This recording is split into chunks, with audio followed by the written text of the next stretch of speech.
دل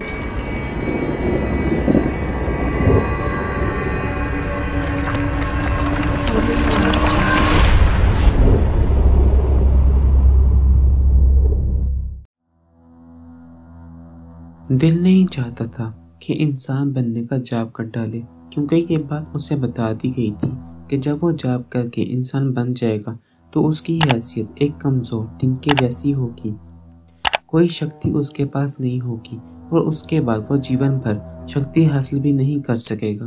بہرحال اب جو کچھ ہوا تھا اس کا کوئی توڑ نہیں تھا۔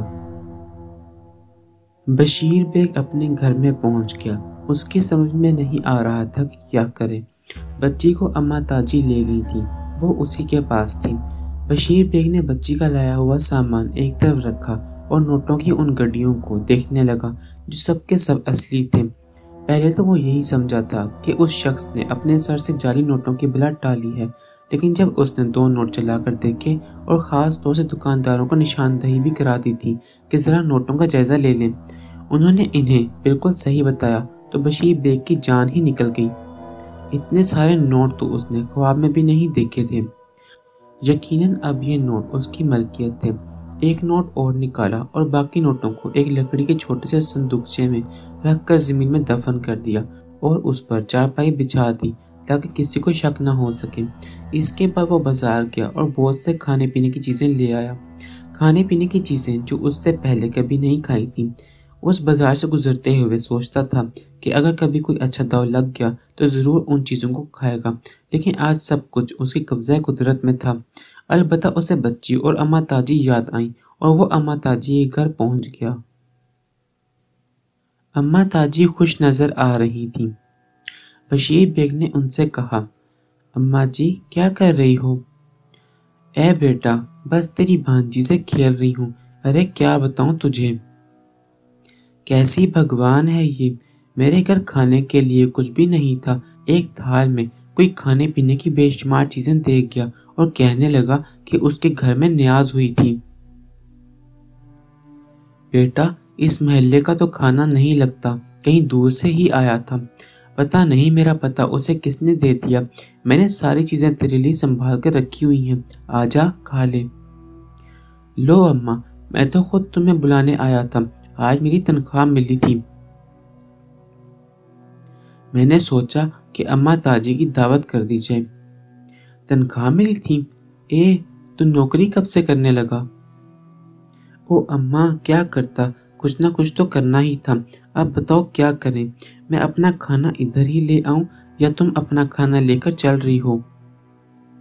چل بیٹا تیرے ہی گھر چل رہی ہوں۔ ویسے اس بچی کا نام کیا بتایا تھا تو نے؟ میں نے تو کوئی نام نہیں بتایا تھا اماں، ویسے وہ لوگ جو اس بچی کے ماں باپ ہوں گے، میرا مطلب ہے تھے، انہوں نے اس کا نام نینا رکھا تھا۔ کیسا نام ہے اماں تاجی؟ لے بیٹا نینا، نینو کا سکھ چین۔ اماں میں اس کے لیے بہت ساری چیزیں لایا ہوں۔ بیٹا دن پھیر دیے اس نے تو ہم سب کے، تم اسے لے کر چلو، میں کھانا لے کر آتی ہوں۔ بشیر بیگ نے بڑے پیار سے بچی کو گود میں لیا اور اپنے گھر کی جانب چل پڑا۔ راستے میں اس نے بچی سے پوچھا، تیرا نام نینا ہے، تجھے پسند ہے نا؟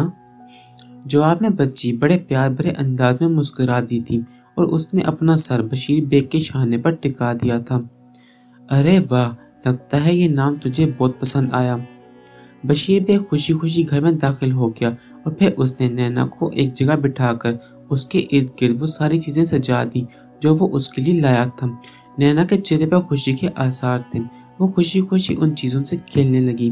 کچھ دیر کے بعد اماں تاجی کھانا لیے ہوئے آ گئی۔ بشیر بیگ نے بھی اپنی لائی ہوئی چیزیں نکال کر سامنے رکھ لی تو اماں تاجی حیرت سے بولی، لے تو بہت ساری چیزیں لے آیا ہے، اور اماں تاجی تمہاری تھالی میں بھی تو کھانے پینے کی بہت ساری چیزیں ہیں۔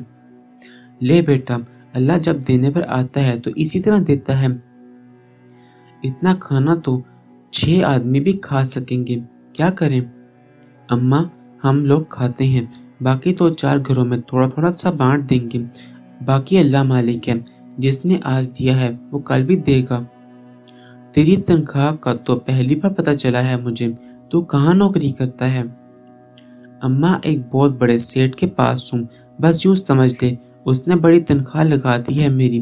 بیٹا سمجھتا ہے مجھے، اصل میں اس کی کوئی اولاد نہیں ہے نا۔ یہ سب مولا کا کرم ہے، تو نے اچھے دل کے ساتھ اس بچی کو گود میں لیا ہے۔ دیکھ اللہ نے تجھے کیا کیا دے ڈالا۔ بشیر بیگ دل ہی دل میں ہنسنے لگا، پھر بولا، اماں کس بچی کو گود لیا ہے میں نے، تجھے کیا معلوم؟ پھر اس کے بعد بشیر بیگ کئی دن گھر سے باہر نہ نکلا، بچی اس کے پاس ہی تھی۔ اماں تاجی بھی دن بھر کے لیے اس کے پاس ہی آ جاتی تھی، بڑے مزے کی زندگی گزر رہی تھی۔ پڑوس کے لوگ بھی حیران تھے۔ ایک دن بشیر بیگ نے کہا، بڑے دن ہو گئے اماں گھر سے باہر نکلے ہوئے، اس طرح ہم تو اس نینا کی جال میں پھنس گئے ہیں کہ اسے چھوڑ کر باہر نکلنے کو دل ہی نہیں چاہتا۔ بیٹا وہ ہے ہی اتنی خوبصورت، اور میں تجھے ایک بات بتاؤں کہ یہ آنکھوں ہی آنکھوں سے باتیں کرتی ہے، دیکھ کیسی بڑی بڑی لگنے لگی ہے۔ ہاں اماں واقعی ایسا لگتا ہے جیسے کسی اور سیارے کی مخلوق کو۔ میں ذرا باہر جا رہا ہوں۔ بشیر بیگ نینا کو تاجی کے حوالے کر کے باہر نکل آیا۔ آج وہ دنیا کو ایک نئی نگاہ سے دیکھ رہا تھا اور سوچ رہا تھا کہ ابھی اس کے پاس کافی رقم ہے، کوئی ایسا کام کیوں نہ کر لیا جائے جسے کر کے اسے دوبارہ غلط کام نہ کرنے پڑے۔ وہ نوٹوں کی تعداد سے رقم کا اندازہ لگا رہا تھا اور اس وقت وہ ایک پارک کی بینچ پر بیٹھا ہوا تھا۔ ایک بھاری بھرکم خوبصورت سا آدمی جس کی عمر 50-60 سال کے قریب ہوگی اس کے پاس پہنچا اور بینچ پر اس کے برابر بیٹھ گیا۔ بشیر بیگ نے کسی قدر حیران نگاہوں سے اسے دیکھا تھا۔ وہ شخص بشیر بیگ کو غور سے دیکھ رہا تھا، پھر اس نے کہا، تمہارا نام حاتم ہے نا؟ بشیر بیگ ہنس پڑا، پھر بولا، حاتم؟ نام تو حاتم نہیں ہے، لیکن آج کل حاتم تائی ہی بنا ہوا ہوں۔ نہیں میرے بیٹے، مجھے اپنے بارے میں بتاؤ، تم میرے بچے کے ہم شکل ہو۔ بشیر بیگ نے تعجب بھری نگاہوں سے اسے دیکھا اور بولا، بابا جی میرے لیے کوئی خدمت ہو تو بتاؤ۔ میرے ساتھ چلو بیٹا۔ کہاں؟ جہاں میں لے جاؤں، اگر تم مجھ پر بھروسہ کر سکتے ہو تو کر لو۔ بشیر بیگ تھوڑی دیر تک سوچتا رہا، پھر اس نے گردن ہلاتے ہوئے کہا، تمہاری ایک بھی بات میری سمجھ میں نہیں آئی بابا صاحب، آخر تم مجھے کہاں لے کر جانا چاہتے ہو؟ بیٹے تم جوان آدمی ہو، زندگی میں انسان کو بہت برے برے حالات کا سامنا کرنا پڑتا ہے، میرے خیال میں اتنا خطرہ تو مول لینا چاہیے۔ خطرہ؟ بشیر بیگ نے غور سے اسے دیکھا، میں زیادہ سے زیادہ تمہیں کیا نقصان پہنچا سکتا ہوں، تم خود بتاؤ۔ ہاں اگر تم بزدل انسان ہو تو دوسری بات ہے، میں تمہیں مجبور نہیں کر سکتا۔ بوڑھے آدمی کا یہ طعنہ کام کر گیا۔ بشیر بیگ نے اکڑ کر کہا، میں کسی سے نہیں ڈرتا، چلو کہاں چلنا ہے؟ بوڑھے کے ہونٹوں پر مسکراہٹ پھیل گئی، پھر وہ بشیر بیگ کو ساتھ لے کر چل پڑا۔ پارک کے گیٹ سے باہر ایک انتہائی قیمتی کار کے پاس جا کر بوڑھا رکا۔ کار کی ڈرائیونگ سیٹ سے ایک باوردی ڈرائیور نیچے اترا اور اس نے جلدی سے کار کا پچھلا دروازہ کھول دیا۔ آؤ، بوڑھے نے بشیر بیگ سے کہا اور بشیر بیگ اس کے ساتھ کار میں بیٹھ گیا۔ ڈرائیور نے کار سٹارٹ کر کے آگے بڑھا دی۔ اس قیمتی کار میں بیٹھ کر بشیر بیگ کو بہت مزہ آیا تھا، لیکن ساتھ ہی ساتھ اس کے ذہن میں شدید تجسس بھی تھا، کہیں کسی بڑی مشکل میں نہ پھنس جائے۔ بوڑھے نے اسے اپنے بیٹے کا ہم شکل بتایا تھا، پتہ نہیں جھوٹ ہے یا سچ، ایسے بہت سے واقعات اخبارات میں چھپتے رہتے ہیں جن میں نوسر باز طرح طرح کے ہتھ کنڈے استعمال کر کے لوگوں کو لوٹتے تھے اور پھر دوسرے جرائم ہوتے تھے۔ بوڑھے کی قیمتی کار کو دیکھ کر یہ اندازہ تو ہو جاتا تھا کہ کم از کم بوڑھا اسے کوئی مالی نقصان تو نہیں پہنچائے گا، ہاں کوئی اور بات ہو تو نہیں کہا جا سکتا۔ بہرحال اب تو خطرہ مول لے ہی لیا ہے، جو ہوگا دیکھا جائے گا۔ پھر اسے کچھ خیال آیا اور اس نے کہا، آپ کا بیٹا میرا ہم شکل تھا؟ ہاں۔ کیا وہ آپ کے پاس نہیں ہے؟ نہیں۔ کہاں گیا؟ پتہ نہیں، بہت عرصہ گزرا، وہ ایک بار گھر سے گیا پھر واپس نہیں آیا، میں نے اسے بہت تلاش کیا لیکن… میرا نام… بوڑھا جیسے کسی خیال میں کھو گیا، پھر جلدی سے بولا، میرا نام علی جا ہے۔ علی جا؟ یہ کوئی نام ہے بھلا؟ علی جا تو کسی بڑے آدمی کو کہا جاتا ہے۔ میرے ماں باپ نے میرا یہی نام رکھا ہے، میں کیا کر سکتا ہوں؟ بشیر بیگ خاموش ہو گیا، پھر اچانک گاڑی رک گئی۔ بشیر بیگ نے چونک کر دیکھا، یہ ایک عالیشان بنگلہ تھا۔ وسیع و عریض گیٹ کی دوسری طرف ایک خوبصورت لان پھیلا ہوا تھا۔ گیٹ سے پورچ تک سرخ بجری کی روش تھی۔ کار اس روش پر چلتی ہوئی پورچ میں جا کر رک گئی۔ ایک نوکر نے دروازہ کھولا، ڈرائیور بھی نیچے اتر کر کھڑا ہو گیا تھا۔ بوڑھے نے ایک بار پھر بشیر بیگ سے نیچے اتر جانے کے لیے کہا۔ شاندار کوٹھی، اتنے سارے ملازم، یہ شان و شوکت دیکھ کر بشیر بیگ کو چکر آ رہے تھے۔ بوڑھا اسے لے کر اندر داخل ہو گیا۔ عظیم الشان ڈرائنگ روم میں جو کچھ تھا وہ بشیر بیگ نے خواب میں بھی نہیں دیکھا تھا۔ پھر اس کی نگاہ ایک طرف اٹھی اور اس کے پورے بدن میں شدید سنسنی پھیل گئی۔ جو کچھ اس نے دیکھا تھا ناقابل یقین تھا۔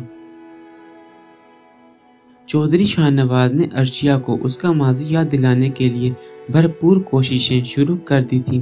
لکڑ موڑ کی حویلی میں جو جو واقعات پیش آئے تھے ان کو دہرا کر بھی اسے اس کا ماضی یاد دلایا جا رہا تھا، لیکن عرشیا کو کچھ بھی یاد نہیں آ رہا تھا۔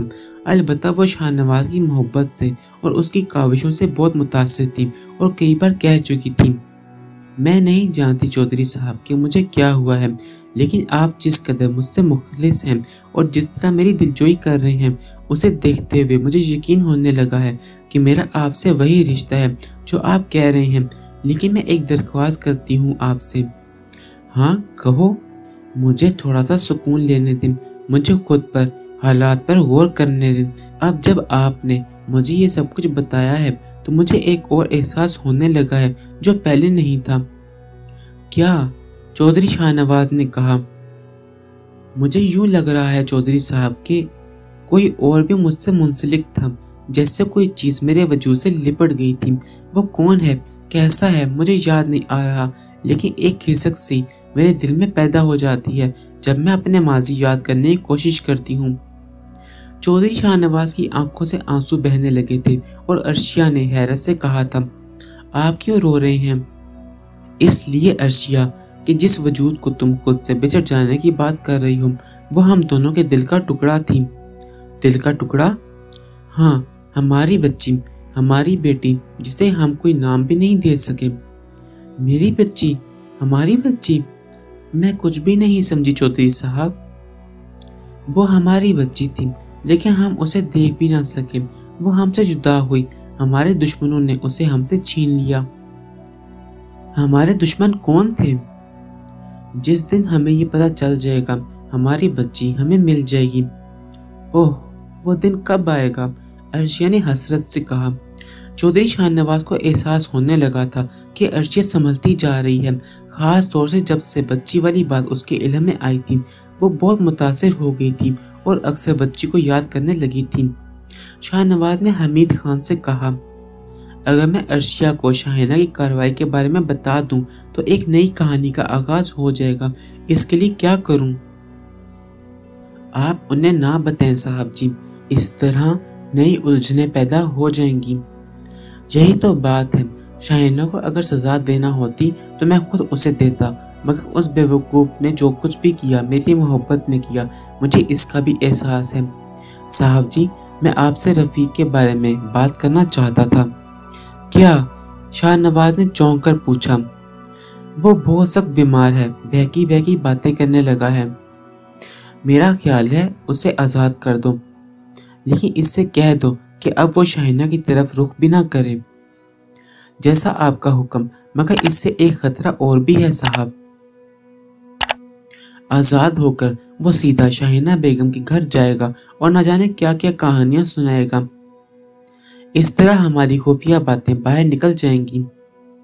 تم سچ کہہ رہے ہو۔ اب یوں کرو کہ اسے کسی ڈاکٹر کو دکھا دو اور اس کا علاج کراؤ، بعد میں دیکھیں گے کہ اس کے سلسلے میں کیا کیا جا سکتا ہے۔ بہت بہتر، حمید خان نے جواب دیا۔ پھر حمید خان نے ایک دن کہا، صاحب جی، ایک خیال میرے دماغ میں آیا ہے۔ مجھے تو حیرت ہے کہ ہم نے پہلے اس بارے میں کیوں نہیں سوچا۔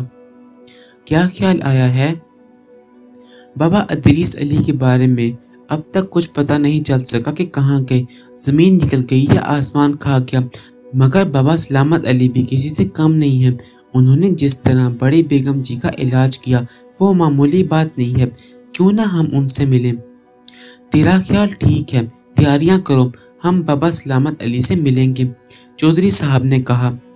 تیسرے دن تیاریاں کر کے وہ بابا سلامت علی سے ملاقات کرنے چل پڑے۔ بابا صاحب نے انہیں فوراً پہچان لیا تھا۔ پھر انہوں نے عرشیہ کو دیکھتے ہوئے کہا، یہ بی بی کون ہے؟ یہ تو کالے سیاہ کے جال میں گرفتار ہیں۔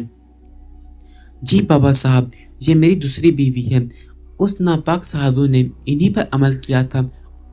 اور تمہاری دوسری بیگم کا کیا حال ہے؟ وہ اب ٹھیک ہیں۔ تم نے ان سے کوئی انتقام تو نہیں لیا؟ نہیں، میں نے اس کی نادانی کو معاف کر دیا۔ یہ تم نے بہت اچھا کیا، درگزر کا بڑا مقام ہے اور اس نیکی کا صلہ معبود الہی ضرور دیتا ہے۔ بابا صاحب، میں آپ کو پوری تفصیل بتانا چاہتا ہوں۔ عشاء کی نماز کے بعد ہم سے ملو، اس وقت سکون سے پوری تفصیل سنیں گے تم سے۔ بہتر ہے، چودھری شاہ نواز نے کہا۔ پھر اس نے حمید خان اور عرشیہ کے ساتھ ایک ہوٹل میں قیام کیا اور اسی دن عشاء کے بعد وہ بابا صاحب کی خدمت میں حاضر ہو گیا۔ ہاں اب بتاؤ، بابا سلامت علی بولے، اور شاہ نواز نے انہیں الف سے لے کر یہ تک پوری کہانی سنا دی۔ سلامت علی سوچ میں ڈوب گئے تھے۔ پھر انہوں نے کہا، ہمیں کچھ وقت درکار ہوگا، کم از کم 3 دن۔ اب تم یہ بتاؤ کہ یہ 3 دن تم کہاں گزارو گے؟ یہیں بابا صاحب، اسی شہر میں۔ آپ 3 دن کیا 30 دن بھی کہیں گے، وہ بھی میں یہاں گزار لوں گا۔ ٹھیک ہے، چوتھے دن مجھ سے ملو، میں تمہارے ہر سوال کا جواب تلاش کر کے رکھوں گا۔ یہ 3 دن بھی شاہ نواز نے ہوٹل میں گزارے تھے۔ اس دوران اس نے عرشیہ کی خوب دل جوئی کی تھی، اسے سیر و سیاحت کرائی تھی۔ پھر چوتھے دن عشاء کے بعد وہ سلامت علی کی خدمت میں حاضر ہو گیا۔ ہم نے یہ 3 دن تمہارے لیے چلہ کشی کر کے گزارے ہیں، اسے احسان نہ سمجھنا۔ اللہ تعالیٰ ہر انسان پر کچھ ذمہ داریاں عائد کرتا ہے، ماں باپ کی اطاعت، بیوی بچوں کی پرورش۔ اللہ تعالیٰ جسے جو کچھ دیتا ہے اس کی ادائیگی کرنا ضروری ہوتا ہے۔ 3 دن کی چلہ کشی کے بعد ہمیں جو نتائج موصول ہوئے ہیں وہ یہ ہیں کہ عزیزہ عرشیہ پر کالے سحر کا شدید ترین غلبہ ہے اور ان کے ذہن کو ایک خاص مسئلے میں معاف کر دیا گیا ہے۔ وہ بدبخت کالا ساحر لاپتہ ہے۔ اگر ہمیں اس کی نشاندہی ہو جاتی تو ہم اسے اپنی گرفت میں لانے کی کوشش کرتے، لیکن زمین کی وسطوں میں اس کا انسانی وجود موجود نہیں ہے۔ یہ ہو سکتا ہے کہ اپنے سحر کے حوالے سے وہ پرندہ بن کر فضاؤں میں پرواز کر رہا ہو، یا کسی غیر انسانی شکل میں اس نے اپنے آپ کو کہیں پوشیدہ کر لیا ہو۔ چنانچہ عزیز من، جب تک وہ ظاہر نہ ہو جائے ہم کچھ نہیں کر سکتے۔ ہاں، ہمارا یہ تم سے وعدہ ہے کہ اگر وہ ظالم ظاہر ہو گیا تو ہم ضرور اسے اپنے شکنجے میں کس لیں گے اور پھر اسے اس کا سارا سحر واپس لینا پڑے گا اور عزیزہ عرشیہ مکمل طور پر ہوش میں آ جائیں گی۔ بہرحال ان کا دوسرا علاج وہ بچی ہے جس نے اسی جادو کے زیر اثر زندگی پائی اور پھر نہ جانے کس کے پروں میں چھپ کر زندگی گزار رہی ہیں۔ اس کا بھی کہیں نام و نشان نہیں ملتا اور یوں لگتا ہے جیسے اسے کسی پردے میں لپیٹ دیا گیا ہو۔ جس وقت حکم الہی ہوگا وہ بچی اپنی ماں کے پاس آ جائے گی تو عزیزہ عرشیہ سے ہر طرح کا سحر ختم ہو جائے گا۔